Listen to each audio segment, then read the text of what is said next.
আপুরা এই ধরনের ফিতা সবসময় তো আমরা সাধারণ ফিতা ব্যবহার করি, তাই না? কিন্তু এই ধরনের ফিতা কিন্তু ভীষণ ভাল লাগে। দেখো, আজকে আমি একটা ডিজাইনার ফিতা সেলাই করছি। ফিতাটা প্রথম দিকে একটু সোজা থাকে, তারপর একটু মোটা থাকে। তো সেলাই পদ্ধতিটাও আমি তোমাদের সাথে শেয়ার করছি। পুরো ভিডিওটা রাতে পাবা। যারা ফলো দিয়ে রাখছো অথবা লাইক কমেন্ট করো, তাদের কাছে ভিডিওগুলো চলে যাবে।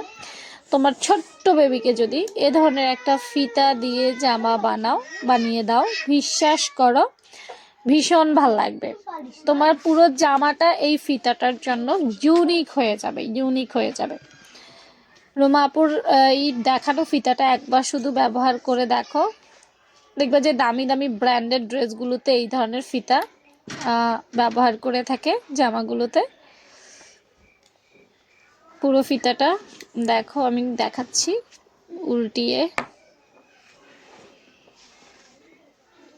দেখছো সুন্দর না ফিতাটা?